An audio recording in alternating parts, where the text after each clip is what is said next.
હવે શરૂ થવા જઈ રહ્યો છે દેશનો સૌથી મોટો કેસ, આપકી અદાલત રજત શર્માની સાથે.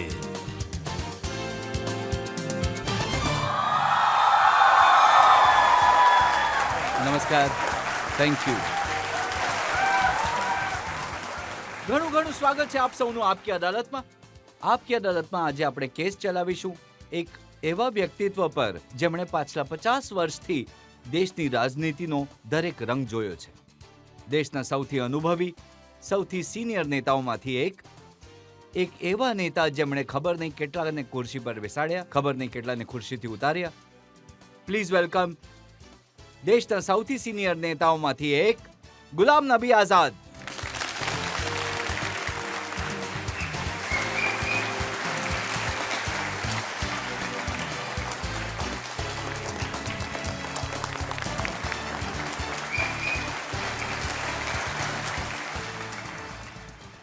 અને આપકી અદાલતમાં આઝાદ સાહેબ માટે જજનું ચયન કરવું મુશ્કેલ હતું. આટલો લાંબો અનુભવ, 50 વર્ષનું પોલિટિકલ કરિયર. હું આમંત્રિત કરી રહ્યો છું રાજનીતિના અનુભવી નેતા, ફોર્મર યુનિયન મિનિસ્ટર, આજના જજ દિનેશ ત્રિવેદીને.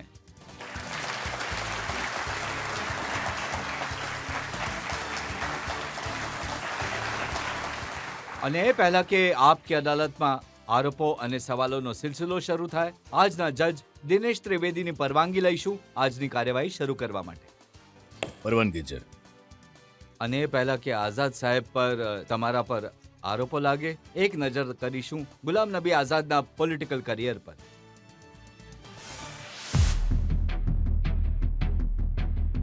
ગુલામ નબી આઝાદ દેશના સૌથી સિનિયર પોલિટિકલ લીડરમાંથી એક છે. ગુલામ નબી આઝાદે 50 વર્ષ પહેલા કોંગ્રેસ જોઈન કરી હતી. કાશ્મીરમાં કોંગ્રેસના બ્લોક લેવલ સેક્રેટરીના રૂપમાં કામ શરૂ કરવા વાળા ગુલામ નબી આઝાદ કોંગ્રેસમાં ઘણી સ્ટેટ લેવલ પોઝિશનમાં રહ્યા છે. નેશનલ લેવલ પર એમની ઓળખ બની જ્યારે તેઓ યુથ કોંગ્રેસના નેશનલ પ્રેસિડેન્ટ બન્યા. ગુલામ નબી આઝાદે કોંગ્રેસના જનરલ સેક્રેટરીની પોઝિશન પર સૌથી વધારે વર્ષ સુધી કામ કરવાનો રેકોર્ડ બનાવ્યો છે. લગભગ 35 વર્ષ સુધી ગુલામ નબી આઝાદ કોંગ્રેસ પાર્લિમેન્ટરી બોર્ડ અને વર્કિંગ કમિટીના મેમ્બર રહ્યા છે. આ તે સમય હતો જ્યારે સૌથી વધારે સમય કેન્દ્રમાં કોંગ્રેસની સરકાર હતી. ગુલામ નબી આઝાદ 1982 થી 2014 સુધી કોંગ્રેસની જે પણ સરકાર બની એમાં મિનિસ્ટર રહ્યા છે. ગુલામ નબી આઝાદ ગણેલા ગાંઠેલા નેતાઓમાંથી છે જેણે પાર્ટીના 4 પ્રધાનમંત્રી ઇન્દિરા ગાંધી, રાજીવ ગાંધી, નરસિંહ રાવ અને મનમોહન સિંહની સરકારોમાં મંત્રી બનાવવામાં આવ્યા છે. ગુલામ નબી આઝાદ 2005 થી 2008 દરમિયાન જમ્મુ કાશ્મીરના ચીફ મિનિસ્ટર રહ્યા. તેમણે 7 વર્ષ રાજ્યસભામાં વિરોધી દળના નેતાની જવાબદારી પણ સંભાળી છે. પછી ઓગસ્ટ 2022માં ગુલામ નબી આઝાદે કોંગ્રેસ પાર્ટીથી રાજીનામું આપીને સૌને આશ્ચર્યચકિત કરી દીધા. ડેમોક્રેસી પ્રોગ્રેસિવ આઝાદ પાર્ટીના અધ્યક્ષ ગુલામ નબી આઝાદ આજકાલ ચર્ચામાં છે પોતાની ઓટોબાયોગ્રાફી આઝાદને લઈને. સંજય ગાંધીથી લઈને ઇન્દિરા ગાંધી, રાજીવ ગાંધી અને સોનિયા ગાંધીના નજીકમાં રહેલા ગુલામ નબી આઝાદ આપકી અદાલતમાં પોતાનો પક્ષ પોતે રાખશે. આવો શરૂ કરી આજનો આ ખાસ મુકદ્દમો ગુલામ નબી આઝાદ પર. આપકી અદાલતમાં પહેલો આરોપ. આપકી અદાલતમાં દેશના સૌથી સિનિયર લીડર્સમાંથી એક ગુલામ નબી આઝાદ પર આરોપ છે કે તેઓ બેવફા નીકળ્યા. આઝાદ સાહેબ, જ્યારથી તમારું નવું પુસ્તક આવ્યું છે, કોંગ્રેસના તમારા જૂના સાથી કહી રહ્યા છે કે કિસ્સા યે ક્યા હો ગયા, એ દોસ્ત તો બેવફા હો ગયા. કોઈ કહે છે કે વફા જિનસે કી વો બેવફા હો ગયે. અને કોંગ્રેસ પાર્ટીના ઓફિશિયલ પ્રવક્તાએ તમારા માટે એક શેર અર્જ કર્યો છે. ગમ ઇસ બાત કા નહીં કે યે બેવફા હો ગયા, અફસોસ इस बात का है क्या था क्या हो गया.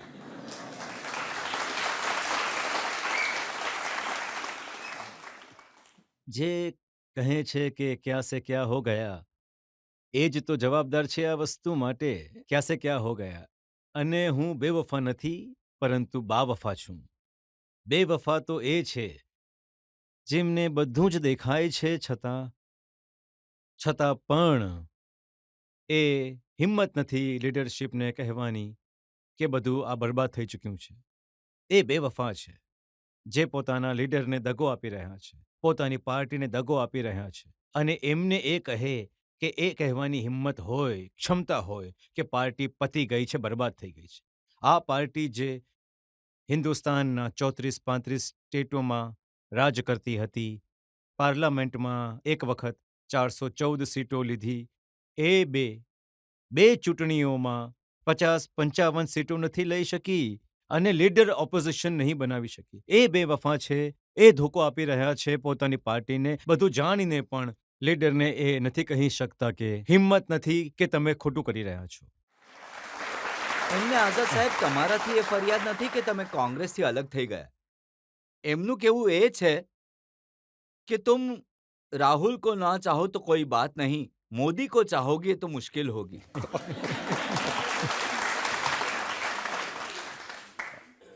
ના તો હું મોદીજીને પ્રેમ કરું છું કે ના તો હું રાહુલજીને પ્રેમ નથી કરતો. સવાલ ગર્લફ્રેન્ડનો નથી, બોયફ્રેન્ડનો નથી. સવાલ હિન્દુસ્તાનની રાજનીતિનો છે કે કયો કેપ્ટન એને ડૂબાડવાની કોશિશ કરી રહ્યો છે અને કયો કેપ્ટન એને કિનારા પર પહોંચાડવાની કોશિશ કરી રહ્યો છે. ત્યાં હું એનો ધર્મ નહીં જોઉં, એનો ચહેરો નહીં જોઉં, એનું કામ જોઈશ. એનું કામ જોઈને પછી ઇન્દિરા ગાંધી હતા, હા, ચલાવતા હતા. રાજીવ ગાંધી હતા, ચલાવતા હતા. નહેરુ હતા, ચલાવતા હતા. પોતાના દેશને પણ ચલાવતા હતા, દુનિયાને પણ ચલાવતા હતા. મિસિસ ગાંધીને તો પ્રાઇમ મિનિસ્ટર બનવાની તક નહીં મળી, પણ પાછળથી એ પણ ચલાવતા હતા. પણ આજે શું વાત થઈ કે પાર્ટી નથી ચાલતી. માત્ર ગાળો આપવાથી માણસ લીડર નથી બની જતો. ગાળો આપવાથી પણ રાજનીતિમાં સોફિસ્ટિકેટેડ ગાળ ચાલે છે, પણ સ્ટ્રીટ લેંગ્વેજ નથી ચાલતી. અને એ પણ ક્યારે થયું? 24 કલાક ઊંઘમાંથી ઉઠીને તમે કોઈકને ગાળો આપશો, સૂતા પહેલા ફરી ગાળો આપશો.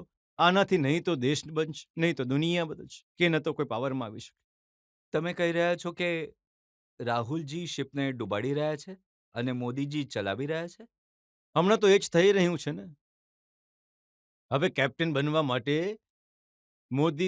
મોદી સાહેબ 24/7 કામ કરી રહ્યા છે. તો એમને 24 મિનિટ્સ તો કામ કરવું પડશે ને. 24 મિનિટ પણ કામ નહીં કરો તો તમે કઈ રીતે પ્રધાનમંત્રી બનશો? મારી પૂરી સહાનુભૂતિ રાહુલ ગાંધીની સાથે છે. હું એમના પિતા સાથે પણ મંત્રી રહ્યો છું અને પાર્ટીમાં પણ રહ્યો છું. એમના પિતાની સાથે, એમની દાદીની સાથે પણ 32 વર્ષની ઉંમરમાં મંત્રી બન્યો. એના પહેલા યુથ કોંગ્રેસમાં 28-29 વર્ષની ઉંમરમાં મેં ઇન્દિરા ગાંધીની સાથે કામ કર્યું. એ 24 કલાક 20 કલાક કામ કરતા હતા. રાજીવ ગાંધી 20 કલાક કામ કરતા હતા. આ 20 મિનિટ કેમ નથી કરતા? એ તો એમણે 20 કલાક કર્યું તો પ્રધાનમંત્રી બન્યા. આ 20 મિનિટમાં જ કામ કરીને પ્રધાનમંત્રી બનવા ઈચ્છે છે તો નથી પોસિબલ. મેં 20 કલાક કામ કર્યું છે. હું આજે પણ હું 70+ છું. હું આજે પણ 18 કલાક કામ કરું છું. નવી પાર્ટી બનાવે છે. હું 2 વાગ્યા સુધી બેસું છું, લોકોને મળું છું, સવારે ફરી 6 વાગે ઉઠીને શરૂ કરું છું કામ. જ્યારે તમે આવી વાત કરો છો ને તો તેઓ કહે છે એમની પાર્ટીનું નામ આઝાદ છે. આ માત્ર નામના આઝાદ છે. પુસ્તકનું નામ આઝાદ રાખી લીધું પણ મોદીના ગુલામ થઈ ગયા છે. હું કોઈનો ગુલામ નથી. આવું વિચારવું જ ગુલામ છે. આવું વિચારવું જ કે કોઈ સારાને સારા કહેવું અને ખરાબને ખરાબ કહેવું, એ જ ગર્વની અને હિંમતની વાત એમનું કહેવાય. કહેવું છે કે આ જે પુસ્તક છે એ આઝાદ સાહેબે નથી લખી, આ મોદીજીએ લખી છે. અને આ પુસ્તક લખાયું છે કોંગ્રેસને ડેમોલિશ કરવા માટે, એમનું કોંગ્રેસ મુક્ત ભારત બનાવવાનું સપનું પૂરું કરવા માટે. 2 વસ્તુ છે. એક તો બહુ ખુશીની વાત છે કે મોદીજીએ લખી છે તો કોંગ્રેસના વખાણ કરે છે. ફ્રીડમ ફાઇટર્સના વખાણ કર્યા છે, નહેરુના વખાણ કર્યા છે, ઇન્દિરા ગાંધીના વખાણ કર્યા છે. એ બુકમાં રાજીવ ગાંધીના વખાણ કર્યા છે, સોનિયા ગાંધીના વખાણ કર્યા છે. ઘણી સારી વાત છે જો મોદી આવું વિચારે છે તો અને એમણે લખી હોય ત્યારે તમારે ઘણું ખુશ થવું જોઈએ. તો પછી એમણે ફરિયાદ છે કે મોદીએ એમના વખાણ કેમ નહીં કર્યા? એમને તો ખુશ થવું જોઈએ કે એમના નાના, દાદી અને પિતાના વખાણ કર્યા છે. બીજી વાત, એ પોતાના કાર્યોથી અને કામ ન કરવાથી એ મોદીજી પર શક કરે છે કે હું કરું છું. હું તો મોદીજીને નબળા કરવા માટે કહેતો હતો કે કોંગ્રેસમાં પરિવર્તન લાવવું જોઈએ આપણે. બ્લોક લેવલ પર ઇલેક્શન કરો, ડિસ્ટ્રિક્ટ લેવલ પર ઇલેક્શન કરો, સ્ટેટ લેવલ પર ઇલેક્શન કરો, વર્કિંગ કમિટી પર ઇલેક્શન કરો. અહીંયા તો 26 વર્ષોથી ઇલેક્શન જ નથી થયા. હમણાં જ તો થયું, મલ્લિકાર્જુન ખડગે આટલા સિનિયર લીડર કોંગ્રેસના અધ્યક્ષ બની ગયા. નેશનલ પ્રેસિડેન્ટના ઇલેક્શન પહેલા બ્લોકનું ઇલેક્શન થવું જોઈએ, ડિસ્ટ્રિક્ટનું ઇલેક્શન થવું જોઈએ, સ્ટેટનું ઇલેક્શન થવું જોઈએ, અને એ લોકો પસંદ કરશે. બ્લોકનું તો ઇલેક્શન કર્યું જ નહીં, ડિસ્ટ્રિક્ટનું ઇલેક્શન કર્યું જ નહીં, સીધું નેશનલ પ્રેસિડેન્ટનું કર્યું અને વોટર લિસ્ટના વગર જ કરી નાખ્યું. અમુકને તો વોટર લિસ્ટ ઇલેક્શન પતી જાય ત્યાં સુધી નથી આપતા અને કોઈકને વોટર લિસ્ટ એ દિવસે ફોન પર જ પણ જણાવે કંઈક તો છે. થયું, ખડગેજી કંઈ અધ્યક્ષ પણ નથી બન્યા. થયું. આ ફરી પાર્ટી તો એ ચલાવશે ને. ના, ક્યાં પાર્ટી તો કોણ ચલાવતા જ નથી. કાશ એ પાર્ટી ચલાવતે તો ઘણું સારું થઈ જાત. એ પણ પૂછે છે કે બિચારા કે મારા સારા મિત્ર છે, હું નથી ઈચ્છતો કે એમને ડાઉનગ્રેડ કરું. અને જે સૌથી ઇમ્પોર્ટન્ટ છે, 26 વર્ષથી તમે વર્કિંગ કમિટી એનું ઇલેક્શન ક્યારે થયું? 26 વર્ષ પહેલા 97માં ગઈ સેન્ચુરીમાં કોલકાતા સીતારામ કેસરી 26 વર્ષથી થયું નથી. કેમ નહીં થયું? કેમ કે ઇલેક્ટેડ વર્કિંગ કમિટીને પ્રેસિડેન્ટ હટાવી નથી શકતા, કેમ કે ઇલેક્ટેડ છે. પણ આમને દરેક બીજા દિવસે ચેન્જ કરવા પડે છે પ્રેસિડેન્ટ. આને જો કંઈક વધારે બોલ્યું, આને હટાવી દો, એની જગ્યાએ બીજાને લઈ આવો. આને જો ગુલામ નબી આઝાદ જેવા માણસે લેટર લખ્યો છે તો પછી એને હટાવી નાખો, તો બીજો બનાવો. તો આ ક્યાંની ડેમોક્રેસી છે? તો કોંગ્રેસ બનશે કેવી રીતે? તો ઇલેક્શન વર્કિંગ કમિટીનું પણ નહીં થયું. અને બીજી વાત, દુનિયા માટે આ તમારી ચેનલ દ્વારા કરોડો લોકો જુએ છે. વિધાનસભાની 70% ટિકિટો તમે ખોટા માણસોને આપો છો. વિધાનસભામાં પણ, પાર્લામેન્ટમાં પણ ઇલેક્શન ટિકિટ વહેંચવાવાળી કમિટી જે છે એને ચેન્જ કરો. એ કરો જે આજે રાજનીતિમાં એક્ટિવ છે, જે આજે કહે છે કે તામિલનાડુમાં આ કામ કરે છે, આ નથી કરતો, આ સક્રિય છે, આ નથી. જે બંગાળમાં કહે કે આ સક્રિય નથી, જે 15 વર્ષ પહેલા પોતે જ રિટાયર થયેલા છે રાજનીતિથી, અને 26 વર્ષ પહેલાની વાત કરવા વાળો, એને ટિકિટ મળશે તો એને 40 સીટ જ આવશે ને, બીજું શું આવશે તમારી પાસે? અને તમે પછી મોદીને બરાબરી કરવા માંગો છો. તો આમાં હું કોંગ્રેસનો દગો આપું છું કે દગો આપી રહ્યા છે? કોંગ્રેસને તે નબળી પાડી રહ્યા છે કે હું પાડી રહ્યો છું? જે કહે છે ઠીક કરો, તો ઠીક કરવા વાળો દગાખોર થઈ ગયો, ભગડો થઈ ગયો, અને જે અંદર બેસીને કોંગ્રેસને જુઓ, ખાઈ આઝાદ સાહેબ, ખાઈ બધા રહ્યો જાણે છે છે કે જમીને. બધા જાણે છે કે વર્કિંગ કમિટીનો, ઇલેક્શન કમિટીનો કોઈ મતલબ નથી. આ બધું રાહુલજી નક્કી કરી લે છે કોને ટિકિટ આપવી છે, કોને લડાવવા છે, કોને હા, બનાવવા તો છે. એનાથી જ તો તબાહી બરબાદી થઈ ગઈ. એનાથી જ તો 40 સીટ પર પહોંચી ગયા છે. જો વર્કિંગ કમિટી ડિસાઈડ કરે, જે ફિલ્ડમાં કામ કરે છે એ તમને સારા નામો આપશે. પણ જો એક માણસ દિલ્હીમાં બેસીને, જેને ખબર જ નથી, એ ટિકિટ આપશે તો 40 સીટો ક્યારે 20 પણ આવશે. હવે જુઓ, દિગ્વિજયસિંહ તો તમારી ઉંમરના છે, એટલા જ અનુભવી છે કોંગ્રેસના. એમણે કહ્યું કે ગુલામ નબી આઝાદ કોંગ્રેસને ડિમોલિશ કરવા ઈચ્છે છે. અમે તો એમની નવી પાર્ટીને જ ડિમોલિશ કરી દીધી. અંદર બેસીને એ પણ એવું જ કહે છે, પણ એમનું કરોડરજ્જુ હાડકું ઘણું નબળું છે. મારું સારું છે. જ્યારે અમારી સાથે બેસે છે તો કહે છે કે આ માણસ ડૂબાડી દીધો. પણ એટલા ગટ્સ નથી મારી જેમ કે અમે કહી રહ્યા છે કે તમે ડૂબી રહ્યા છો. જ્યારે મારી સાથે 1 કલાક બેસશે તો કહેશે ડૂબાડી રહ્યા છે. મારે પણ જવું જોઈતું હતું, પણ હિંમત પણ તો હોવી જોઈએ. એ તો ભારત જોડો યાત્રામાં ચાલી રહ્યા હતા એમની સાથે. હા, ચાલવાથી શું થવાનું છે? ચાલવાથી જે છબી હતી પપ્પુની, એ બદલાઈને એક તપસ્વીની થઈ ગઈ.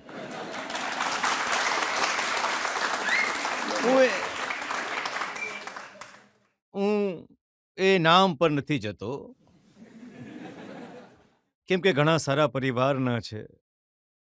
તો ઘણું ખરાબ લાગે છે કે જે ફેમિલી સાથે અમારું આટલું એસોસિએશન રહ્યું છે અને એની નિંદા કરીએ. પણ અમે અંદર બેસીને જેટલો મારાથી પ્રયાસ થઈ શકતો હતો એ મેં કર્યો છે.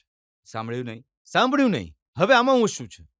ક્યાં તો ખૂણામાં ચૂપ થઈને બેસી જાઓ અથવા એસિડિટી થઈ જાય, એસિડિટી ટેન્શનથી થાય છે. આપણને જ્યારે એમ કહીએ કે આ થઈ શકે છે, પણ કોઈ માણસ કરે નહીં તો તમને જો- સિન્સિયરલી પાર્ટી ચલાવવી છે તો મુદ્દા જી. જણાવો. મુદ્દા છે મોદી ચોર છે, અદાણી ચોર છે. મને કોઈ તકલીફ નથી, મારા સગા સંબંધી નથી. પણ એક વાર કહેશો ને તમે, 2 વાર કહેશો, 4 વાર, 10 વાર, પણ 9 વર્ષ કહેશો. 9 વર્ષ કોણ માણસ આ દેશમાં જે એક જ મુદ્દો કહે એના વગર કંઈ કહેશે જ નહીં? અરે આપણા કરોડો લોકો બેરોજગાર છે, ભણેલા ગણેલા છે, એમની પાસે કોઈ જવાબ જ નથી. આ પ્રોબ્લેમ છે આઝાદ સાહેબ. એ કહે છે બધા મોદી ચોર છે, તમે એક પણ મોદીને ચોર નથી કહેતા. એ એક કહે, મેં ક્યારે કહ્યું? તમે તો તમે નથી જ તો કહેતા. પણ 9 વર્ષ તો નહીં કહી શકો ને. આ દેશમાં 130 કરોડ લોકો રહે છે. 130 કરોડની 10,000 કરોડ સમસ્યા હશે. તો તમને જે 2 સમસ્યા કેમ દેખાય છે? અને એ તમારી સમસ્યા છે. એ અનએમ્પ્લોયડ યુથની સમસ્યા નથી. એ જેને શું કહે છે મોંઘવારી છે. એ એમની સમસ્યા નથી તો મોદીથી. આ વાત તમે એમને કહી સામે મોઢા પર? અમે લોકોએ વર્કિંગ કમિટીમાં આનો ઉલ્લેખ કર્યો કે તમારો આ મુદ્દો ખોટો છે. અને જેમણે પણ એમને કહ્યું કે આ મુદ્દો ખોટો છે, એમણે કહ્યું કે તમે મોદીજીની સાથે છો. તો આ માણસનું શું કરશો? તમે કોઈને સલાહ આપશો અને કહેશે કે નહીં તમે મારા દુશ્મન સાથે મળેલા છો, તો તમે ઠીક કેવી રીતે કહેશો? તો તમે મોદીજી તમારા માટે પાર્લામેન્ટમાં રડ્યા, ડુસકા લઈને 12 મિનિટ તમારા વખાણ કર્યા, તો કહેવાશે જ કે તમે મોદી સાથે મળેલા છો. હું દુઆ કરું છું કે રાહુલજી પણ આ રીતનું કોઈ કામ કરે જેને કારણે મોદીજી રડે. પહેલા તમને લાગતું હતું મોદીજી ક્રૂલ છે, પત્ની બાળકો નથી, કોઈની પરવા નથી કરતા, પણ પછી તમારું થિંકિંગ બદલાયું. જો મોદીજીને હું 90s થી જાણું છું, જ્યારે એ જનરલ સેક્રેટરી હતા પાર્ટીના, હું જનરલ સેક્રેટરી હતો નેશનલનો, અટલજીના જમાનામાં. ત્યારે અમારું એન્કાઉન્ટર થયું હતું, જેમ કે આજે તમે બોલાવ્યા તો ક્યારેક સામે તે છે અને સવાલ છે બીજેપી વર્સિસ કોંગ્રેસ. પછી અમે બંને ચીફ મિનિસ્ટર રહ્યા. એ પણ ચીફ મિનિસ્ટર હતા, પોતપોતાના સ્ટેટના હતા. ત્યારે સંબંધો રહ્યા. પણ હું એટલા નજીકથી નથી જાણતો. પછી 7 વર્ષ એ લીડર ઓફ ઓપોઝિશન રહ્યા અને 7 વર્ષ પ્રધાનમંત્રી રહ્યા. એ હમણાં પ્રધાનમંત્રી છે. પણ વધારે મળવાનું નથી, પણ મીટિંગ દરેક સેશનમાં 2-3 મીટિંગ થતી હતી અને હું એમનો લિસનર બની જતો, સાંભળતો બેસતો હું પણ. પણ હું વિચારતો ઘણો ક્રૂડ છે. ઘણી વસ્તુઓમાં 7 વર્ષ મેં એમની વિરુદ્ધ ઘણું બધું બોલ્યું છે. લીડર ઓફ ઓપોઝિશન આમને સામને જઈએ છીએ. જેમ કે આમને સામને છીએ, સામે વિરોધ કરવો ઘણો મુશ્કેલ થઈ જાય છે. 1 કલાક હું એમના દરેક ભાષણમાં આમને સામને હતો. તમારી આ પોલિટિક્સ ખોટી છે, આ પોલિસી ખોટી છે, તમે આ ખોટું કામ કર્યું, તમે તે ખોટું કર્યું છે, તમે આ સારું નથી કર્યું. જે સારું પણ કરતા હતા, મેં ક્યારેય કહ્યું નહીં કે તમે આ સારું કર્યું છે. કદાચ એ મારી ભૂલ હતી. નહીં તો હું રાહુલ ગાંધી મને પહેલાથી જ કહેતા હતા કે આ બીજેપી વાળો છે. પણ જ્યારે મારું પાર્લામેન્ટથી રિટાયરમેન્ટ થયું, મારી અવધિ સમાપ્ત થઈ ગઈ, જેમ કે જમ્મુ કાશ્મીરમાં, એ પણ મોદીજીના કારણે, નહીં તો હું હજી પાર્લામેન્ટમાં હોત. તો એમણે મારું નુકસાન પણ કર્યું છે. કેમ કે હું જમ્મુ કાશ્મીરમાંથી ચૂંટાઈને આવ્યો હતો, ત્યાંની વિધાનસભા રાજ્યસભા મોકલી દીધી. તો એ વિધાનસભા એમણે ભંગ કરી છે 4-5 વર્ષથી. ત્યાંના ગવર્નર રૂલ છે તો વિધાનસભાની જ ન હતી, તો મને કોણ છૂટવાનું હતું? તો આ તમારી બેવફાઈની સાબિતી તો છે. તો આ નારાજગી મારી હતી. અને એ ગવર્નર રૂલને હટાવીને વિધાનસભા કરવાની પણ મારી ઘણી કોશિશ કરી હતી, જેથી હું પાર્લામેન્ટમાં આવું. તો મારો ગુસ્સો તો બરાબર જ એમના પર હતો. એમનો ગુસ્સો પણ સ્વાભાવિક હોવો જોઈતો હતો, કેમ કે મેં 7 વર્ષ એમનો વિરોધ કર્યો છે. પણ જ્યારે એમણે ભાષણ આપ્યું, વિદાય ભાષણ, તો મારો દ્રષ્ટિકોણ બદલાઈ ગયો કે આ માણસ રૂઢ હોઈ શકે છે. એમની અને મારી વિચારધારા મળતી નથી. કદાચ એમની વિચારધારાથી દેશને નુકસાન થઈ રહ્યું છે. પણ જ્યારે એમણે ભાષણ શરૂ કર્યું તો મને મોદીજીનો બીજો ચહેરો પણ નજર આવ્યો, એક સ્ટ્રીટમેનનો. પ્રાઇમ મિનિસ્ટર પણ ઘણી બધી વસ્તુમાં ભૂલ કરી છે, એ વિશે હું નથી કહેતો. મેં મારી બુકમાં પણ લખ્યું છે શું શું ભૂલો થઈ છે. પણ એ કહેવું કે મહેનત નથી કરતા, એ કહેવું મૂર્ખામી હશે. એ ઘણા મહેનતુ છે. પણ જે રીતે એ રડ્યા અને તેઓ એવા એક દ્રશ્યને બીજી વાર મારી સામે લઈને આવ્યા, જેમાં એ પણ રડ્યા અને હું પણ રડ્યો. તે કેમ રડ્યા? મારી જુદાઈમાં ન રડ્યા હતા એ. કોઈ બોયફ્રેન્ડ, કોઈ ગર્લફ્રેન્ડનો મામલો ન હતો. એક માણસથી રડ્યા. કેમ કે જ્યારે હું મુખ્યમંત્રી હતો, તો ગુજરાતની એક બસ, ગુજરાતી પેસેન્જર લઈને ટુરિસ્ટ બસ કાશ્મીર આવી હતી. અને સવારમાં જ મને CIG એ કહ્યું કે આ ગુજરાતના પેસેન્જરની બસ હતી અને એના પર હુમલો થઈ ગયો ગનથી અને અમુક લોકો મરી ગયા અને અમુક લોકો ઘાયલ છે.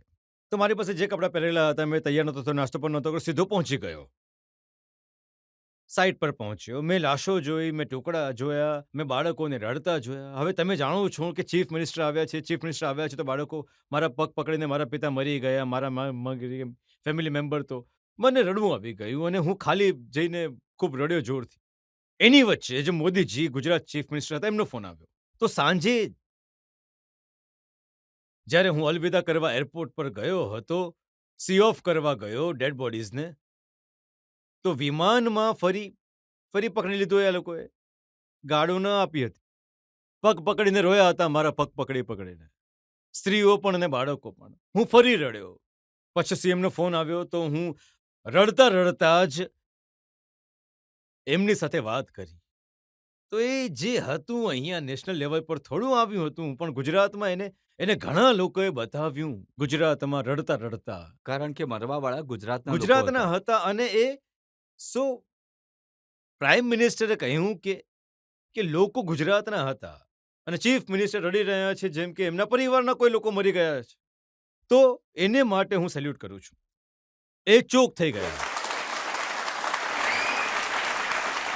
અને પછી પ્રાઇમ મિનિસ્ટર પછી હું બોલ્યો, સૌથી લાસ્ટમાં બોલ્યો, જ્યારે બધા લીડર બોલ્યા, બધા નેતા, તો હું પણ એ જ દ્રશ્યને વાચા આપી રહ્યો હતો, તો હું પોતે ચોક થઈ ગયો. તો એ એક બનાવને શબ્દોમાં પુરવતા પ્રાઇમ મિનિસ્ટર પણ રડ્યા, હું પણ રડ્યો. મને અફસોસ છે કે આ વસ્તુને જે પોલિટિકલ કરે છે, એમણે તો પૂછ્યું પણ નહીં કે એકવાર કે તમે ચીફ મિનિસ્ટર છો, કોણ મર્યું ગુજરાતથી, કઈ રીતે મર્યું, આ સુધી નથી પૂછ્યું એમણે. આ તો એનો અર્થ એવો કાઢી રહ્યા છે કે આમની વફાદારી મોદીજીથી છે. રાહુલ ગાંધીની લોકસભાની મેમ્બરશિપ ગઈ, 2 દિવસમાં એમની પાસે મકાન ખાલી કરાવ્યું. આઝાદ સાહેબ 2 વર્ષથી MP નથી, એ પોતાના મકાનમાં રહી રહ્યા છે. યુક્રેન જાય જરા 4 વર્ષથી બેઠેલા છે. એ બંદૂકોની વચ્ચે, જેમ કે અમે પંજાબ ગયા હતા અથવા કાશ્મીરમાં ગયા હતા, અને એમના જીવ બચાવો, ત્યાંથી આવીને મોદી પોતાનો બંગલો ખાલી કરીને તમને આપશે. પ્રાઇમ મિનિસ્ટર હાઉસમાં બેસો તમે શાંતિથી. હું આ લગભગ 16 વાર મિલિટન્ટના એટેકથી એઝ ચીફ મિનિસ્ટર બચ્યો છું. 25-26 વખત આ જનરલ સેક્રેટરી પંજાબમાં બચ્યા છે, 40 વખત બચ્યા છે. એણે કોઈ પ્રાઇમ મિનિસ્ટર મકાન નહીં આપે, અને મકાનનું ભાડું આપું છું. મકાનનું પણ અને વીજળીનું પણ, પાણીનું પણ મફત નથી રહેતો. નહીં, જો તમારા પર જેટલું જોખમ છે હું જાણું છું, એના હિસાબથી તમને મકાન આપવું ખોટું નથી. એ કહે છે કે આમની પાસે કેમ ખાલી કરાવ્યું? હવે એમના એમનાથી પર પણ ખાલી ખતરો છે. હવે એમનો જેવું પણ- કરશો એવું ભરશો.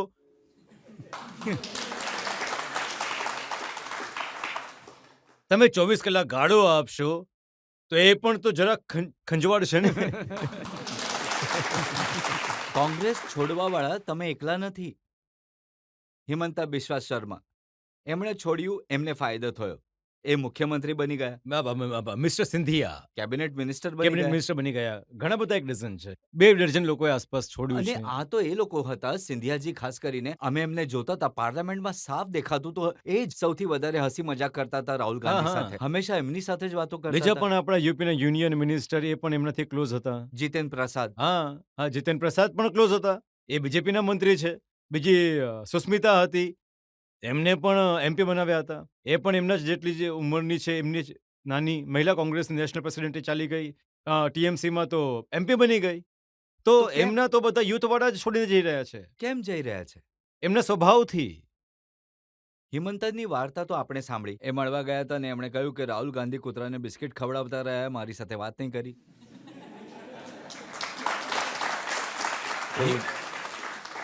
હિમંતાની વાર્તા તો મેં આમાં લખી છે, કેમ કે મિસિસ ગાંધીએ મને જ મોકલ્યો હતો કે જુઓ અહીંયા બહુમત હિમંતાનું જ છે. તો હું લીડર ઓફ ઓપોઝિશન હતો, તો હું શ્રીનગરથી મને બોલાવ્યો કે અહીંયા વિવાદ થઈ રહ્યો છે. એણે વોટ ઓફ હિમંતાએ સીએમની વિરુદ્ધ વોટ ઓફ કોન્ફિડન્સ આપ્યો છે. તો તમે કરો એનું ઇલેક્શન કરો. તો મેં જ મારા ઘરમાં, દિલ્હીના ઘરમાં હિમંતાને બોલાવ્યા. એની પાસે 45 એમએલએ હતા. સીએમને બોલાવ્યા, એમની સાથે 7 એમએલએ હતા. અને મિસિસ ગાંધીએ કહ્યું કે જુઓ, જેની પાસે 45 છે એને પસંદ કરું લીડર તરીકે. હું જઈ રહ્યો હતો સવારે.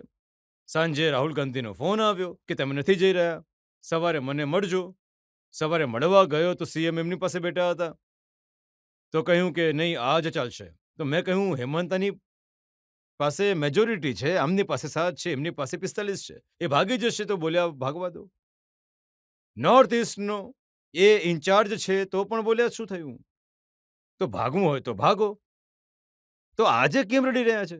એણે કુલ 8 સ્ટેટ લઈ લીધા હતા, જેનો ઇન્ચાર્જ જે હતો. પછી પણ કહે છે કે કોંગ્રેસનું ભલું કરી રહ્યા છે. તો આ કોંગ્રેસ માટે સારું કામ કરી રહ્યા છે કે મોદી સાહેબ માટે કામ કરી રહ્યા છે?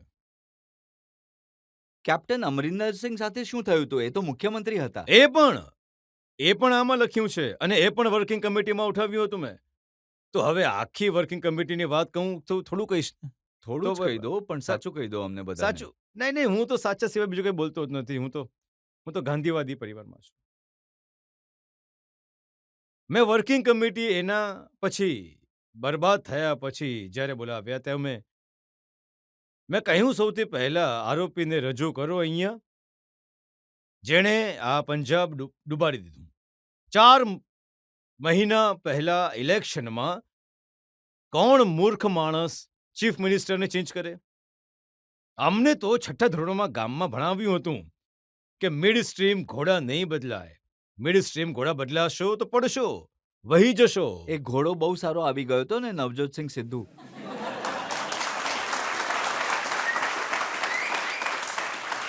હા, આ સાચું હતું. આટલો મોટો ઘોડો મેં જોયો નહીં, જે પેસેન્જરને લઈ જઈને પોતે જ ડૂબી જાય છે. મેં આજ સુધી હિન્દુસ્તાનના 138 વર્ષનું વાંચ્યું છે, અને પછી મેં 50 વર્ષથી જોયું છે કે કોંગ્રેસ પ્રેસિડેન્ટ નવજોત સિદ્ધુ ઇલેક્શનના દિવસોમાં કહે છે કે આ જે ચીફ મિનિસ્ટર છે ખોટું બોલે છે, આ તમને જે પ્રોમિસ કરી રહ્યો છે તે ખોટા કરી રહ્યો છે, કેમ કે એને જીત નહીં આપવાનું છે, આ ચોર છે. એટલું જ નહીં, એમની દીકરી પણ ઇલેક્શનમાં કમ્પેન કરી રહી છે પાર્ટીની કે અમારો ચીફ મિનિસ્ટર ચોર છે. તો કોણ ગધેડો વોટ આપશે એ પાર્ટીને, જેનો પાર્ટી પ્રેસિડેન્ટ એ અને એની દીકરી પ્રચાર કરે છે કે અમારો ચીફ મિનિસ્ટર ચોર છે, અમારી પાર્ટીનો ચીફ મિનિસ્ટર ચોર છે? તો વોટ કેમ લોકો આપશે?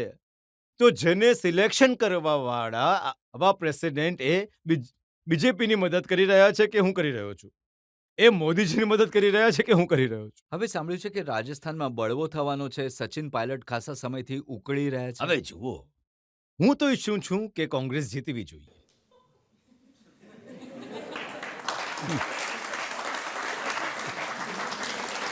પણ કેપ્ટન પોતે ઈચ્છે છે કે શિપ ડૂબી જાય, તો હું કેવી રીતે બચાવું?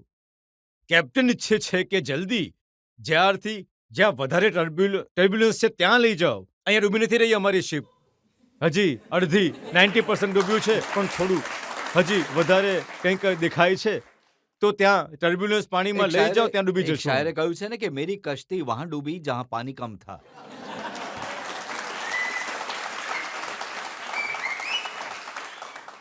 તો પણ તો પાણી તો હતું, આ તો રેતીમાં ડૂબી રહ્યું છે. આઝાદ સાહેબ એ કહે છે કે નફરતના બજારમાં મોહબ્બતની દુકાન ખોલવા નીકળ્યા છે, તો ક્યારેક તમે પણ જશો એ દુકાન પર? નહીં નહીં નહીં, મારી આદત શરૂથી બાળપણથી જ જાતે કમાવવાની છે, બીજાને ખવડાવવાની છે કમાઈને. હું કોઈનું હરામનું નથી ખાતો, કોઈની પાસે ભીખ માંગીને નથી ખાતા. એ ભીખ માંગીને ખાય છે. વખાણ કરો, બૂટ પોલિશ કરો અને આપી દો પોઝિશન અને અમારો વિરોધ કરો, મોદીનો વિરોધ કરો. અમારા વિરોધથી, મોદીના વિરોધથી પાવરમાં આવી જાય છે. તો ગોડ બ્લેસ ધેમ. આઈ વિશ ધેમ વેલ. અહીંયા એક બ્રેક લઈ લઈએ અને બ્રેક બાદ આપકી અદાલતમાં આરોપો અને સવાલોનો વધુ એક દોર. સોનિયાજી સાથે તમારા સંબંધ હતા એને જોઈને મને મજરૂ સુલતાનપુરીની પેલી લાઈનો યાદ આવે છે. રહેતે થે કભી ઉનકે દિલ में हम जान से प्यारों की तरह बैठे हैं उन्हीं के कूचे में आज गुनहगारों की तरह.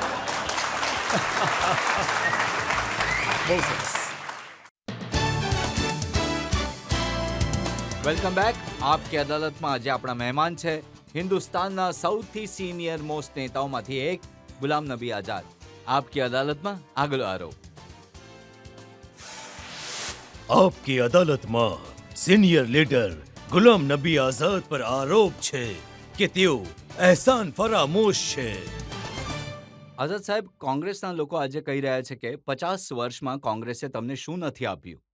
યુથ કોંગ્રેસના પ્રેસિડેન્ટ બનાવ્યા, રેકોર્ડ ટાઈમ જનરલ સેક્રેટરી બનાવ્યા, પાર્લામેન્ટરી બોર્ડમાં તમે રહ્યા. જ્યારે કોંગ્રેસની સરકારો આવી, 4 પ્રધાનમંત્રીઓ તમને મિનિસ્ટર બનાવ્યા અને તમે છોડી દીધું, પીઠમાં છુરો ભોંકી દીધો. રાજનીતિમાં એક વસ્તુ કહે છે, યુ હેવ ટુ અર્ન. તો ગુલામ નબી આઝાદે હળથી ખેતર ખેડ્યા, બીજ વાવ્યા છે. ગરમીમાં પણ, ઠંડીમાં પણ, બરફમાં પણ, જૂનના મહિનામાં પણ, જાન્યુઆરીના મહિનામાં પણ, અને ખેતી કરી છે.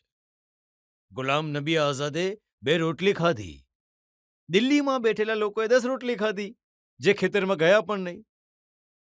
તો ગુલામ નબી આઝાદની એ ખેતીથી જેને વધારે ફાયદો થયો એમનું તો બોલ્યા જ નહીં. તો આ રાહુલ ગાંધીજી આ કરીને જોશે ને તો આ બધા સ્ટેટ આવશે, મોદીજી કશે દેખાશે પણ નહીં.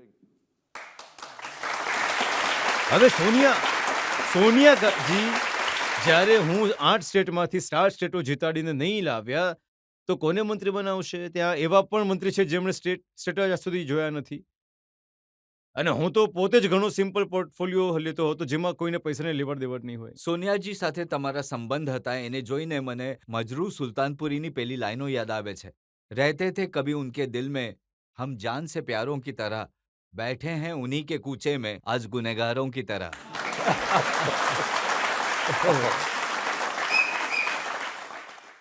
જુઓ, આ જે મારો આદર છે, રિસ્પેક્ટ છે, મારા હિસાબે એમને પણ હશે, એમને પણ પસ્તાવો હશે, મને પણ પસ્તાવો થાય છે. પણ જે લોકો જવાબદાર છે એમાં ખાલી રાહુલ ગાંધી જવાબદાર નથી, એમાં બીજા પણ જવાબદાર છે. મેં એમનો ઉલ્લેખ કર્યો છે કે કોણ ડૂબાડવામાં આવ્યા છે. તો મને જ કહ્યું કે તમે ખોટું બોલી રહ્યા છો, તો એ લોકો ઠીક છે. તો ડૂબાડવા માટે જે ગયા છે ત્યાં એ ડૂબી રહ્યા છે, તો તમે ડૂબી ના, તો જાઓ. આટલું બધું થઈ રહ્યું હતું તો સોનિયાજીએ ઇન્ટરવ્યુ નહીં કર્યું? તમે નહીં, એ એમની કહેતા સાથે હતા, વાત નહીં હા, એ માનતા હતા ડૂબાડવા વાળા છે, અમને ખબર છે, પણ પાછા એમના પર જ ભરોસો કરતા હતા. મારી સામે એમના વિરુદ્ધ બોલતા હતા, એ ડૂબાડવા વાળાની, એ ડૂબાવી દેશે, પણ ભરોસો કરતા હતા, ઘણો વિશ્વાસ, તો પણ વહાણ ડૂબી ગયું હતું. અને તમે જ જો ડૂબાડવા માંગતા હો તો અમે કઈ રીતે બચાવી તમારા વહાણને બચાવી શકીએ છીએ? સર, અમે સાંભળ્યું છે કે ગાર્ડનિંગ તમારું મનપસંદ કામ છે અને તમે એમાં ઘણો સમય વિતાવો છો. મારા ગાર્ડનમાં, દિલ્હીના જ ગાર્ડનમાં લગભગ 30-35 પ્રકારના ફૂલ થાય છે અને હેડ ગાર્ડનર હું પોતે છું. કોવિડમાં પણ હું નંબર 1 હતો, કોઈ કોમ્પિટિટર હતો જ નહીં. હવે ઘણા વર્ષોથી હું કોમ્પિટિશન નથી કરતો કેમ કે બિચારો કોઈ બીજો જીતી જાય, નહીં તો હું જ જીતો રહીશ, તો એવું છે.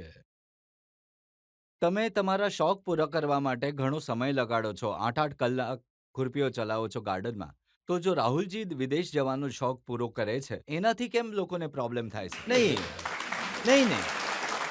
જુઓ, ઘણી સારી વાત કહી તમે. હું તો કહું છું કે પોતાના શોખ જિંદગીના જેટલા પણ છે, બીજા પણ શોખ છે. સારા માણસ છે, દરેક માણસના જેને શોખ નથી એ બેકાર માણસ છે. એ શોખ કરો, પણ આને કેમ ડૂબાડી રહ્યા છો જેને શોખ નથી? જે વસ્તુનો શોખ નથી, આ તો એમનું એક મિશન છે મોદીજીથી લડાઈ લડવી છે. તેઓ કહે છે તમે 7 વર્ષ સુધી એલઓપી તરીકે બરાબર નહીં લડ્યા. બધી લડાઈ એમને જ લડી. એવી લડાઈ કેમ લડી રહ્યા છે જેનાથી મોદી સાહેબ બીજેપી વાળા સવારથી સાંજ આરતી ઉતારે એમની કે આ રહે. આ વાત તમે બરાબર પકડી છે. હવે આવું કહીશ તો પછી કહેશે કે આ આરએસએસ છે. હવે એ પણ કહેશે. તમને એ વસ્તુથી પણ પ્રોબ્લેમ છે કે જે નવા જમાનાની કેમ્પેન છે, જેમાં ફેસબુક છે, જેમાં ટ્વિટર છે, સોશિયલ મીડિયા છે, એના પર કેમ આટલું બધું ધ્યાન અપાય છે? હા, આ આજના જ મારા વિચાર નથી. 87-88 ની વાત છે જ્યારે હું જનરલ સેક્રેટરી હતો પાર્ટીનો. હું સેમ પેટ્રોલના ત્યારે જ ન જાણતો હતો. તો સાયન્સ અને ટેકનોલોજીમાં અમેરિકામાં કામ કરતા હતા. સારું કામ કરે છે. રાજીવ ગાંધીએ પોતાની પ્રાઇમ મિનિસ્ટર ઓફિસમાં બોલાવ્યા. હું ગયો અને કહ્યું કે આ સેમ પેટ્રોડા છે એ અમેરિકામાં કામ કરે છે. તો એક નવી વસ્તુ તમને બતાવું. મેં કહ્યું બતાવો કમ્પ્યુટર. મેં કહ્યું કોમ્પ્યુટર જોયું જ નહોતું, કોઈએ પણ નહોતું જોયું હિન્દુસ્તાનની અંદર. મારા કલીગ્સમાં પણ maybe I was the first one of to see that computer. તો કહ્યું આ કમ્પ્યુટર છે. મેં કહ્યું આનું શું કામ છે? તો કહ્યું આમાં બધાના નામ છે. તમે બધા કોંગ્રેસીઓના બ્લોક આ જે તમે ફરો છો પંજાબ, ગામે ગામે જાઓ છો, ત્યાં ગામે ગામે જાઓ છો. કોઈ ગામ જવાની જરૂર નથી, રાજીવ ગાંધીએ કહ્યું. તમે અહીંયા કમ્પ્યુટરથી જ હવે બધું કરી શકો છો. તો મેં કહ્યું ધન્યવાદ. તો મેં એમને સેમ પેટ્રોડાને બિચારાને કહ્યું અમેરિકા જાઓ. અમારા પ્રાઇમ મિનિસ્ટરને ખરાબ નહીં કરો. હે? સારા એવા પ્રાઇમ મિનિસ્ટર છે. આ નાટકો બતાવીને તમે ખરાબ નહીં કરો. આ હિન્દુસ્તાન છે. આ અમેરિકા નથી કે જ્યાં અમેરિકન પ્રેસિડેન્ટ ઇલેક્શન લડે ટેલિવિઝન પર. અહીંયા ગામે ગામે જવું પડે છે, ઘરે ઘરે જવું પડે છે, ચા પીવી પડે છે, ખાટલામાં હવે જમાનો બેસવું પડે બદલાઈ છે. ગયો આઝાદ સર. તમે કંઈક- જૂના જમાનાના માણસ નહીં છો. નહીં નહીં નહીં, એ જ જમાનો છે. મોદીજી જૂના જમાનાના માણસ છે, રાજ ચલાવી રહ્યા છે. આ નવા જમાનાના માણસો જે 40 સીટો લે છે. માત્ર તમારે આ સમજવાનું છે કે તમે અમેરિકાના સિટીઝન છો કે હિન્દુસ્તાન સિટીઝન છો. હિન્દુસ્તાની સિટીઝન છો તો હિન્દુસ્તાનના હિસાબથી ચાલો તમે. જનતામાંથી કોઈ લોકો સવાલ પૂછવા માંગે છે? રાહુલજી અને પ્રિયંકાજીને તમે બાળપણથી જોયા છે, તો બંનેમાંથી તમારા હિસાબથી કોણ નેચરલ લીડર છે? આ મારું કામ નથી. મેં તો બાળકોની જેમ એમને જોયા છે. અચ્છા. અને પ્રિયંકાને તો હું દીકરી જેવી માનું છું અને દીકરી જ કહું છું. એટલે મેં ક્યારેય એમના વિરુદ્ધ એક શબ્દ પણ નથી કહ્યો. અને રાહુલ ગાંધીની વિરુદ્ધ હું નથી. રાજીવ ગાંધીજીનો દીકરો છે, ઠીક છે. અમે ઈચ્છીએ છીએ કે સ્વસ્થ રહે, આગળ વધે. મને માત્ર એમનાથી એક જ ગુસ્સો છે કે જે વસ્તુમાં તમને ઇન્ટરેસ્ટ નથી એ વસ્તુને કેમ પકડી રાખી છે? રાજનીતિ ઇન્દિરા ગાંધી 20/7 હતા, રાજીવ ગાંધી 24/7 હતા, નહેરુ 24/7 હતા, પણ આ તો 24 મિનિટ પણ નથી. અને મોદીજી 26/7 છે. 2 કલાકે બીજે કસે લાવે છે.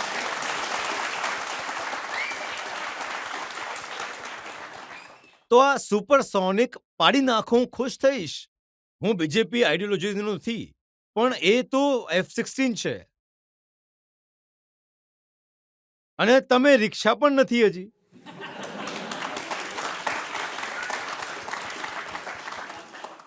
તો જે તમારા વશનું નથી એને છોડી દો. કોઈ જેના વશનું છે એને આપી દો.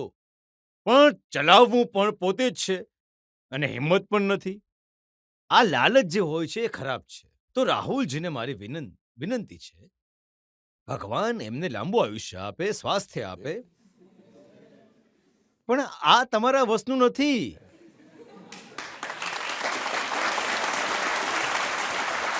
હું આટલા વર્ષો મિનિસ્ટર રહ્યો, ઇન્દિરા ગાંધીથી લઈને.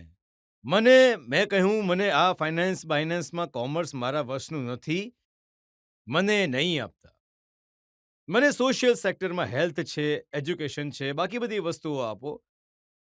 તો માણસે આટલું ટ્રુથફુલ તો હોવું જોઈએ તો ને. તમે ક્યારે એમને કહ્યું નહીં તુમસે ન હો પાએગા, છોડો.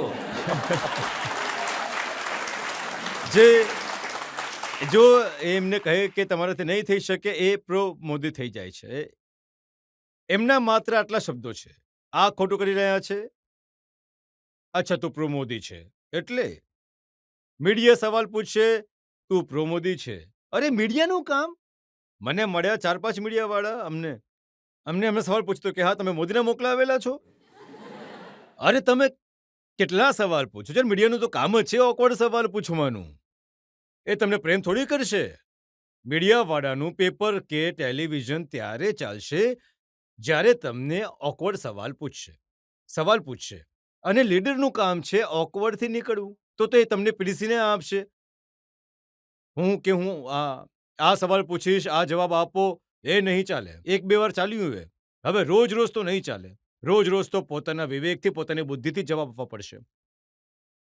એ મીડિયાને પણ ઈચ્છે છે કે એમની ચોઈસનું હોય, અને કોઈ એક ઇન્કન્વિનિયન્ટ સવાલો પૂછ્યો તો એ મોદીનો માણસ છે. તો મોદીજી જાણે કે ભગવાન બની ગયા. અરે મોદીજી પોતાનું કામ કરે છે, તમે નથી છેડતા. પણ જ્યારે તમે ના, જો એમ પણ નથી, મોદીજી બહુ છેડે છે એમને.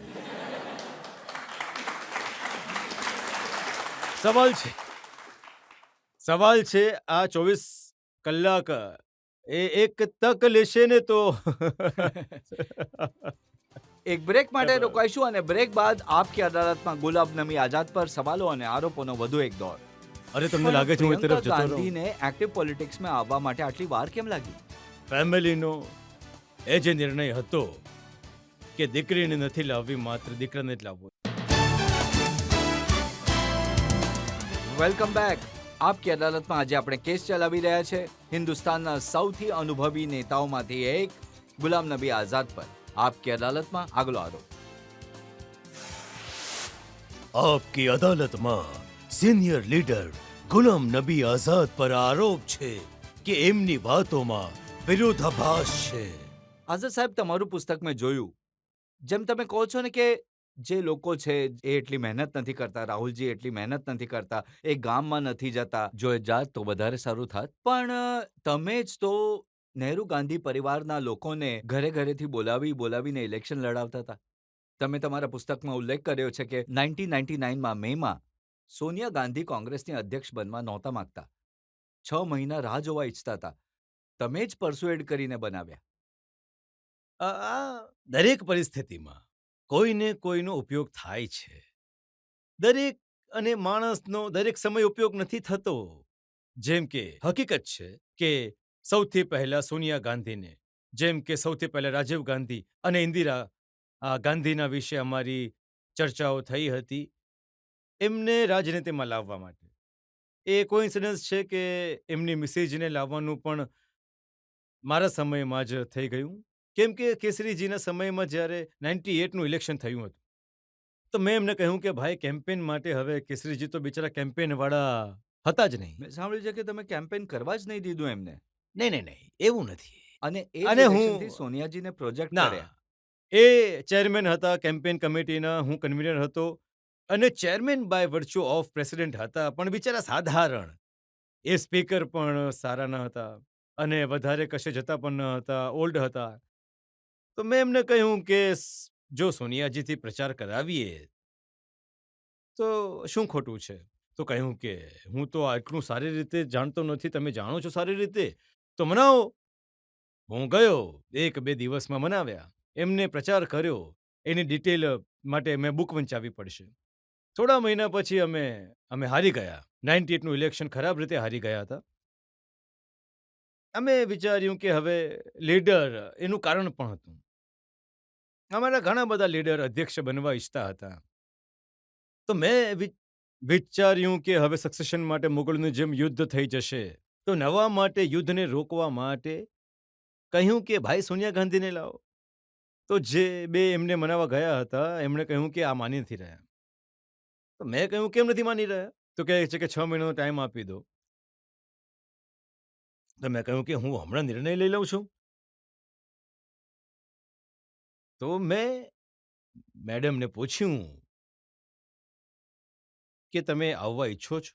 એમણે કહ્યું કે નહીં, મને 6 મહિનાનો સમય આપી દો. મેં કહ્યું કે હું એક સવાલ પૂછીશ તમને, એનો જવાબ આપો. તમે રાજનીતિમાં આવવા માંગો છો કે નથી આવવા માંગતા? એમણે કહ્યું, સોનિયા ગાંધીએ કહ્યું, હા, આવવા માંગુ છું, પણ 6 મહિના પછી. મેં કહ્યું, આઈ એમ સોરી. રાજનીતિ હોય છે નાઉ ઓર નેવર. અમને આજે પ્રેસિડેન્ટની જરૂર છે. આપણી પાસે આ સમયે વેક્યુમ છે. એ વેક્યુમને ફિલ કરવા માટે આપણે તે લડાઈ છે. આપણે આજે તો પસંદ કરવાનું છે પ્રેસિડેન્ટ. અમે પ્રેસિડેન્ટ વગર 6 મહિના તો નહીં રહી શકીએ. તો ક્યાં તો તમે આજે પ્રેસિડેન્ટ બનશો અથવા ક્યારે નહીં બનો. તો મિસિસ ગાંધીએ એકદમ કહ્યું, આજે તો ચાલો બની જાઉં છું. બની ગઈ. તો એમની એક્સેપ્ટેબિલિટી થઈ ગઈ. હું પસ્તાવું પણ નથી. તમે એ નથી કહેતા સોનિયાજીને બનાવવા માટે સીતારામ કેસરીજીને રૂમમાં પૂરી દીધા, નહીં, આ બધું પછી બકવાસ એમને છે. ખેંચીને ના, બહાર ના, કાઢ્યા? ના, આ બધું બકવાસ છે. એ બધું બકવાસ છે. નોનસેન્સ. બધું બકવાસ છે. એ ઘરે જઈ રહ્યા હતા. પોતાના ઘરે જઈ રહ્યા હતા. સાથે વર્કિંગ કમિટીના 2 લોકો પણ ગયા હતા. એ મને યાદ છે. કંઈ તમે નહીં. પુસ્તકમાં ઉલ્લેખ કર્યો છે બેલારીનો, જ્યાં તમે લઈ ગયા હતા સોનિયાજીને ચૂંટણી લડાવવા માટે. હા, એ ઠીક છે. એનો મેં ઉલ્લેખ કર્યો હતો. હમણાં પણ મેં કર્યો કે એને મેં એટલા માટે કહ્યું હતું કેમ કે એ ત્યાંથી લડી જ રહ્યા હતા રાયબરેલીથી. અને તો મેં સોનિયાજીને કહ્યું કે તમે રાયબરેલીથી તો તમારી ફેમિલી સીટ છે, કોણ લઈને જશે ત્યાંથી? તમે કર્ણાટકથી સાઉથથી જીતીને આવો. તો સાઉથમાં કોંગ્રેસની મેં હંમેશા જે કર્યું છે એ કોંગ્રેસના હિતમાં જ કર્યું છે. જ્યારે જીતી ગઈ તો કોંગ્રેસના હિતમાં સોનિયાજીને મેં કહ્યું કે ભાઈ, ઇન્દિરાજીને એ પણ ભૂલ કરી હતી. હવે તમે પણ એ ભૂલ નહીં કરતા કે સાઉથથી તમે રિઝાઇન કરશો અને પાછી તમારી કોન્સ્ટિટ્યુન્સી પકડશો.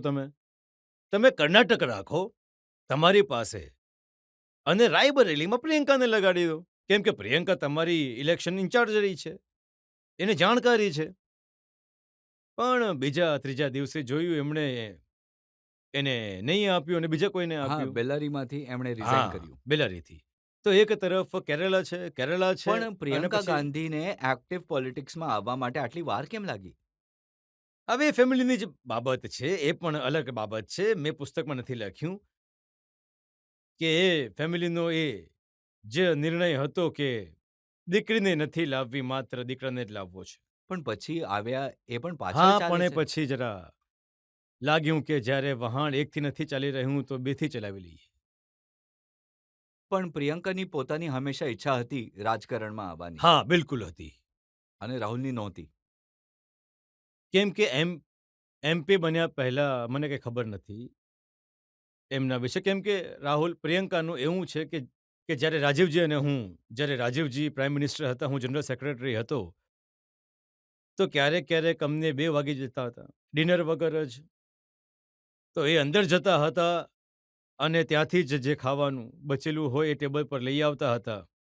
તો હું કહેતો કે ત્યાં સૂઈ ગયા હશે, તો એ કે કહેતા નહીં, દીકરી હજી રાહ જોઈ રહી છે. તો એનો અર્થ એ છે કે એ જમાનાથી એ જોતી હતી કે આમાં ઘણી મહેનતનું કામ છે 2 વાગ્યા સુધી. તો એ બચ્ચું હતું, એ આવતી જતી હતી. ક્યારેક જોવા પણ કે આટલી વાર સુધી શું કામ કરી રહ્યા છે. તો એક એપ્ટિટ્યૂડમાં એનામાં જોયું હતું. હવે સાંભળીએ છીએ કે કેમ કે સોનિયાજીની તબિયત આટલી સારી નથી રહેતી, તો એ રાયબરેલીથી નહીં લડે અને પ્રિયંકા ત્યાંથી લડશે. હવે એમના ઘરની બાબત છે, એમાં મારે કંઈ કહેવું નથી. તમે તો ઘરને જાણો છો બહુ સારી રીતે. જુઓ, આપણી પોલિટિકલ વાત કરી રહ્યા છે હમણાં. આપણે ઘરની વાત નથી કરી રહ્યા. ઘરની વાત હું ક્યારેય એમની નહીં કરું. ઘરના એમના હજી એક મેમ્બર છે રોબર્ટ વાડ્રા. હું એમના પર વાત નહીં કરું. ના, એમણે એ કહ્યું કે એ રાજનીતિમાં આવવા ઈચ્છે આવે છે. એ તો એમણે કહ્યું કે મેં પબ્લિક માટે એટલું કામ કર્યું છે કે હું આવીશ તો ઘણું સારું પરફોર્મ કરીશ. જુઓ, લાખો લોકો રાજનીતિમાં છે. લાખો લોકો આપણા ઇલેક્ટેડ જ કરેલા લાખો આપણા પંચાયત રાજમાં તો 10 લાખ કે 30 લાખ લોકો છે. 10 લાખ લોકો તો લેડીઝ જ છે. તો લાખો લોકો, બ્લોક, ડિસ્ટ્રિક્ટ, એમએલએ, હજારો લોકો છે. એ પણ પણ જ્યારે પાર્ટિસિપેટ કરી પરિવારના લે. લોકો આવે છે તો મોટી જવાબદારી સંભાળે છે ને, તો એવું નથી લાગતું કે એ સંભાળી શકશે કોંગ્રેસ પાર્ટીને? હમણાં જે છે એ પહેલા સંભાળી લે. તમારા હિસાબથી કોણ હતું જે લીડ કરી શકતું હતું પાર્ટીને, આગળ લઈ જઈ શકતું હતું? હવે આ લડાઈ તો 6-7 વર્ષથી ચાલી રહી છે. રાહુલ ગાંધીજીને અમે ઇલેક્ટ કર્યા. સોનિયાજી ઈચ્છતા હતા એમણે એને વાઇસ પ્રેસિડેન્ટ બનાવ્યા હતા. પછી બધાએ પ્રેસિડેન્ટ બનાવી દીધા. હું પણ એમનો સપોર્ટર હતો પ્રેસિડેન્ટ બનાવવામાં. પણ અડધા રસ્તાથી જ રિઝાઇન કરી નાખ્યું. અને અડધા રસ્તેથી જ રિઝાઇન શાના પર કર્યું એ હું કહીશ નહીં. એ મને સારું નથી લાગતું. રાહુલ ગાંધી બહાર જઈને આપણા દેશની છબી ખરાબ કરી રહ્યા છે. તમને શું લાગે છે કે આ બધું કેવી રીતે સંભાળી શકાશે? જો જ્યારે હું જુનિયર મિનિસ્ટર બન્યો હતો 31-32 વર્ષની ઉંમરમાં, તો અમને એ જ કહેવામાં આવ્યું હતું કે જ્યારે વિદેશ જાઓ તો ના પોતાના દેશના વિશે કોઈ ખરાબ વસ્તુ કહો, ના દેશવાસીઓના વિશે ખરાબ કહો, અને ના સરકાર વિશે કોઈક વાત કરવી. કારણ કે વિદેશમાં તમારા દોસ્ત દેશ પણ છે, દુશ્મન દેશ પણ છે. તે પછી તમારી સાથે વાત કઢાવવાની શરૂ કરશે, તમને કોટ કરશે કે આ ભાઈ હિન્દુસ્તાની આવ્યો છે તો આ બોલી રહ્યો હતો હિન્દુસ્તાન વિશે, ત્યાંની સભ્યતાના વિશે, કલ્ચરના વિશે, ત્યાંની કસ્ટમાઇઝ વિશે, ત્યાંની કમ્યુનિઝમ વિશે. તો આ આપણી અંદરની બાબતો છે, આપણે પોતે ઠીક કરવાની છે. વિદેશને, દુનિયાને આમાં ઇન્વોલ્વ નથી કરવાના. જે રીતે તમારી ટ્રેનિંગ થઈ, તમને કહ્યું કે શું શું કરવાનું છે, શું નથી કરવાનું, શું કહેવાનું છે, શું નથી કહેવાનું, વિદેશમાં શું કહેવાનું છે, કેવો વ્યવહાર કરવાનો છે, તો આમને કોઈએ નહીં શીખવાડ્યું. જ્યારે માઇન્ડ સેટ બને છે કે મને બધું જ ખબર છે આખી દુનિયાના વિશે, તો એનો ઈલાજ શું છે? એ તો કહે છે કે મોદીજીને કાંઈ નથી ખબર, મને બધી જ ખબર છે અને એટલે જ મોદીજી મારાથી ડરે છે.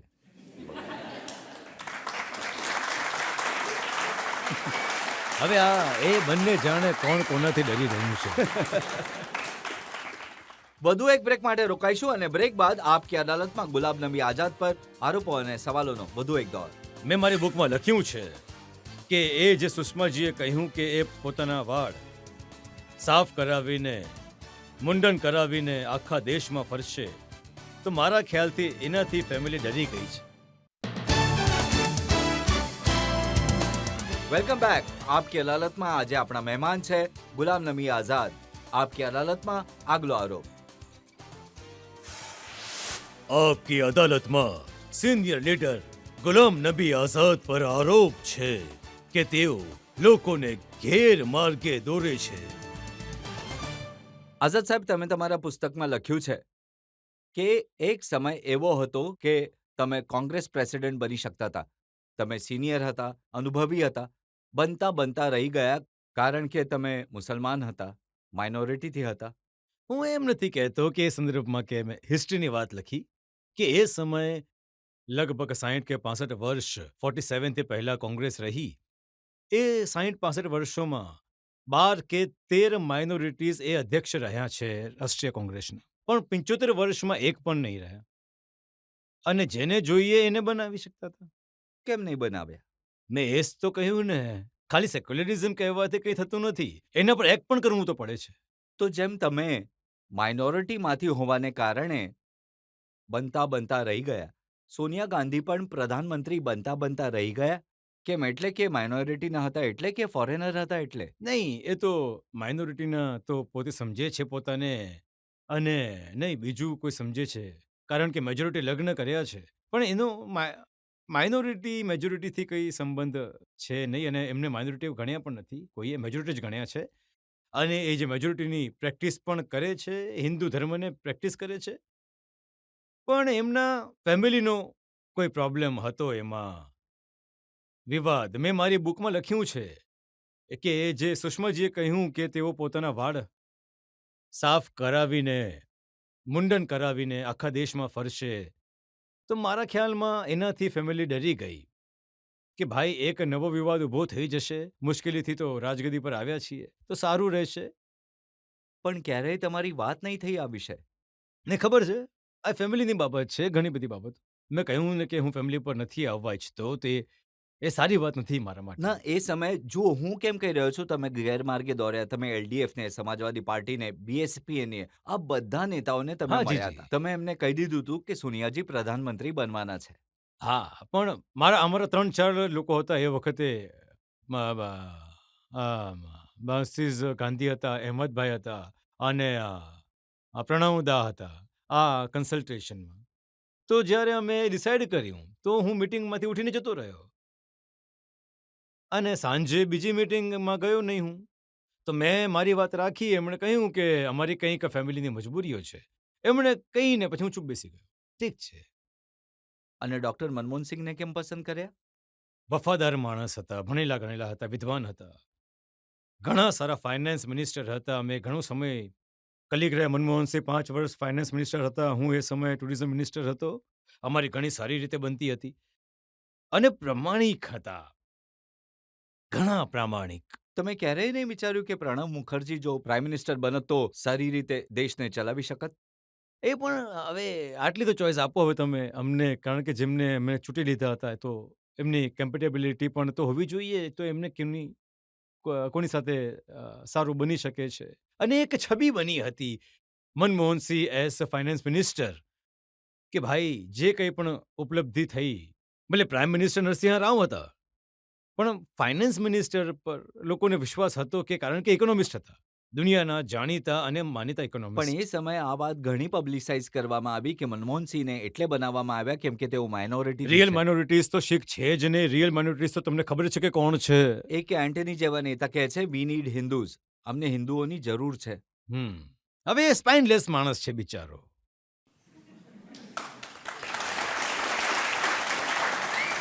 જેમ કે કોંગ્રેસના સ્પોક્સ પર્સન સુરજેવાલાએ કહ્યું કે રાહુલ ગાંધી માત્ર હિન્દુ નથી, જનોઈધારી હિન્દુ છે. અને તો પણ પ્રો મોદી હું છું એ નથી.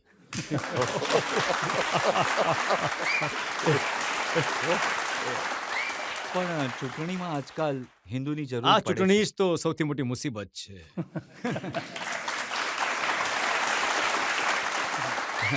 જનતામાંથી સવાલ. જે રીતે કોંગ્રેસ ચાલે છે, શું 2024માં બીજેપીને ટક્કર આપી શકશે? તમને શું લાગે છે?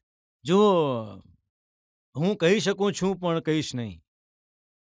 કોંગ્રેસમાં એટલા નાના લોકો આવી ગયા છે આજે કે દરેક વસ્તુને તેઓ સાચું સાંભળવા નથી એ તમને ઈચ્છતા. મીર જાફર કહે છે. હે? મીર જાફર તો એ લોકો છે જે કોંગ્રેસમાં બેસીને કોંગ્રેસને ડુબાડી રહ્યા છે. હું બહાર બેસીને પણ હું ઓપોઝિશનમાં રહીને પણ કહું છું કે કોંગ્રેસ સર્વાઈવ કરવી જોઈએ.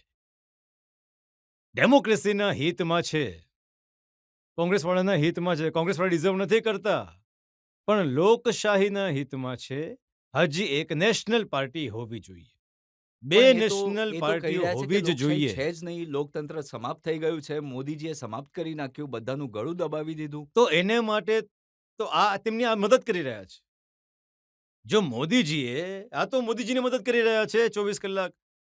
મોદીજી જો 24 કલાક સત્તામાં રહેવા માટે કામ કરી રહ્યા છે તો કોંગ્રેસ લીડરશિપ 48 કલાક કામ કરી રહી છે એમને સત્તામાં રાખવા માટે. તો એમનો સવાલ રહી ગયો કે 2024માં આપને શું લાગે છે? નહીં શું નહીં, જો થશે? કહીશ કે આ હારી રહ્યા છે, આ જીતી જશે. જો હું કહીશ કે બીજેપી જીતી રહી છે તો કહેશે બીજેપી વાળો છે. હું કહીશ કે કોંગ્રેસ આગળ વધી રહી છે તો કહેશે કોંગ્રેસ જોઈન કરી રહ્યા છે. ના, પણ તમે જનતાને તો કહી શકો છો, ચૂપચાપ હવે કહી દો, જનતાને કોઈ તો સાંભળી ખબર જ નથી છે, રહ્યું. તમને પણ ખબર છે, તમને પણ ખબર છે શું થવાનું છે, મને પણ ખબર છે, એમને પણ ખબર છે શું થવાનું છે.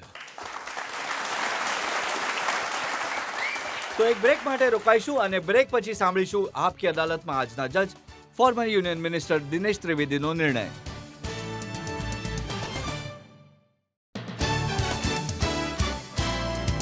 Welcome back. આપકી અદાલતમાં આજે આપણે કેસ ચલાવ્યો દેશના સૌથી અનુભવી નેતાઓમાંથી એક, સૌથી સિનિયર ગુલામ નબી આઝાદ પર. અમે એમને પૂછ્યું કોંગ્રેસ પાર્ટી વિશે, નરેન્દ્ર મોદી વિશે, રાહુલ ગાંધી વિશે, સોનિયા ગાંધી વિશે, એમના 50 વર્ષના રાજનીતિના અલગ અલગ રીતના ઉતાર ચઢાવ વિશે. હવે સમય છે આપકી અદાલતમાં આજના જજ ફોર્મર યુનિયન મિનિસ્ટર દિનેશ ત્રિવેદીના નિર્ણયનો. જુઓ, આ આપકી અદાલત છે. આપકી અદાલત એટલે જનતાની અદાલત. અને એ પણ સાચું છે કે સાચું સોનું એ જ હોય છે જે તપીને ઉપર આવે છે. અને જે થોડી ઘણી તપન ગુલામ નબી આઝાદની બાકી રહી ગઈ હતી, એ હોનહાર વકીલ રજત શર્માજીએ પોતાના કઠિન સવાલ પૂછીને એ પણ આજે પૂરી કરી દીધી.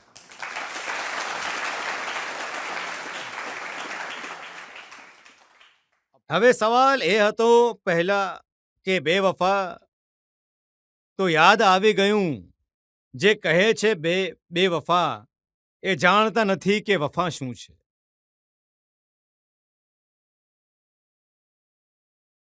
મને આજે પણ એ દિવસ યાદ આવે છે જ્યારે હું પણ રાજ્યસભામાં હતો. એક દેશના નેતા આપણા પ્રધાનમંત્રી મોદીજી અને બીજા વિપક્ષના નેતા ગુલામ નબી આઝાદજી. ભાવુકતાનો સવાલ આવ્યો તો આજે હું એ પણ અદાલતને કહેવા માંગીશ કે એ ઘટના એવી હતી કે અમે બધા ભાવુક થઈ ગયા હતા. એક પર્ટિક્યુલર પાર્ટીની વાત આપણે નહીં કરીએ, એ ભાવુક થઈ ગયા હતા કે નહીં એ ખબર નહીં, પણ અમે બધા ભાવુક થઈ ગયા હતા કારણ કે ભાવુકતા હતી દેશના બાબત. એ કહે છે ને કે મળે સુર જો તારો મારો બને આપણો સુર નિરાળો. તો બંનેનો સુર બન્યો તો હિન્દુસ્તાનનો સુર બન્યો. તમે છેલ્લે કહ્યું કે જો તમે પોલિટિશિયન નહીં હો તો તમે માળી હોત, તો હું એ કહેવા માંગુ છું કે આજે પણ તમે માળી જ છો અને હિન્દુસ્તાન એક મોટો બગીચો છે. આ બગીચાને તમે સારી રીતે સિંચો અને અમારી આ અદાલતની શુભકામના તમારી સાથે છે અને આ બગીચો હસે, વિકસે અને આગળ વધે, મજબૂત રહે.